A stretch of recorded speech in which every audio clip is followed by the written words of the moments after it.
Hi everyone. I just wanted to start by asking you to picture something. Close your eyes for a second and just imagine your sister, your cousin, your best friend, just gone, disappears without a trace.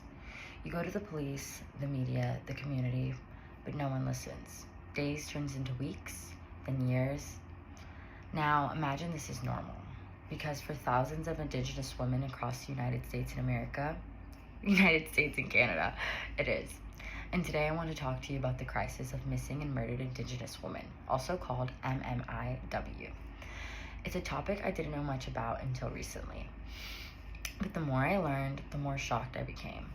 And the more I felt like people our age should be talking about this. The truth is, Indigenous women are going missing and murdered at incredibly high rates. Most people don't even know it's happening. That needs to change. So today I'll explain what's going on, why it's happening, and how we can help to be part of the solution. Let's start with the problem. According to the United States Bureau of Indian Affairs, more than 1.5 million Indigenous women have experienced violence in their lifetime, and over 85 have been assaulted at some point. Just in one year, 2016, there were 5,712 missing Indigenous women, but only 116 of those have been entered into the National Missing Person Database, NUMS. That means that 5,596 women vanished from real records. So now let me ask you, by a show of hands, how many have you ever heard of NUMS before this moment? Exactly. That's the problem. Most people haven't. And if the system doesn't even recognize their names, how do we expect justice? And if you think that those are just numbers, I want to share a story with you about Melanie Yaza. Journalist Lauren King, writer for The New Yorker in 2023, tells the story of Melody, who was part of a Native American tribe and struggled with homelessness, disappeared without a trace. Her family begged for the police and the media to help. One station told them, sorry, we have a better story to air. More important, rather. That night, they ran a story about a missing horse. It took 3 years for Melody's name to be entered into NUMS. By then, it felt like everyone had moved on, except for her family. Her sister joined a protest and became part of the MMIW movement. They felt even more like my family than my family, she said. So why is this happening? The reasons are complicated, but one is how broken the system is. There is no consistent law that requires the police to enter missing Indigenous women into the national database. Only 10 states in the United States are required to be entered into the database. The rest, it's voluntary. It's like saying you could file a report if you feel like it.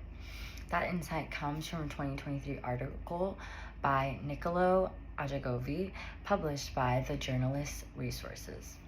Even when these women are found, they're 135% more likely to remain identified compared to other racial groups.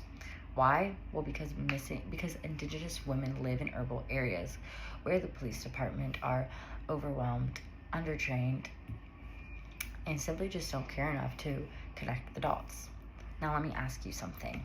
Have you ever heard of a missing person story on the news that you felt an emotional connection to? Now imagine what it would feel like if no one ever told that story. Not the news, not the internet, not anyone. That's the reality for most Indigenous families. The National Study of Urban Indian Health found that 95% of MMIW cases in urban areas receive no media coverage. None. Meanwhile, we've all seen the media explore over a missing person story, usually when the victim is white or middle class. The lack of media attention is more than just offensive, it's dangerous. As researchers put it, the media sets the agenda. If the media doesn't think it matters, then most people don't think it matters. And that's why we ended up here. The crisis where most people barely know about. Here's the good news. There's a solution.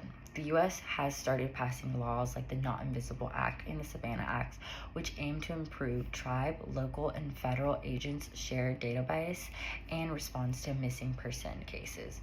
Another part of the solution is listening to Indigenous voices. While Melody's sister joined the MMIW group, she said that advocacy helped her feel seen again. It helped her bring her grief into something bigger. Joining groups like MMIW USA and the Native Women Wildness groups are doing powerful work. They're organizing marches, helping families search for their loved ones, and pushing for new laws. Now, here's where you come in. You're on your phone or a piece of paper. I want you to write down one of these names: MMIW USA or the Native Women Wildness. That's it. One simple act. Later, look them up. Maybe you share a post, you donate, or just read the story. And believe it or not, that small step matters. Even for something like raising your hand in class when the topic comes up to spark up a conversation. So let me end with this. Melody deserved better. So did those 1,000 other women whose names we'll never know. They were daughters, they were mothers, they were sisters, they were friends, and they deserve to be found, they deserve to be remembered, and they deserve to be fought for. Look around this room, this generation right here, right now. We have the power to care. Let's not be the generation that looks away. Let's be the one that says something.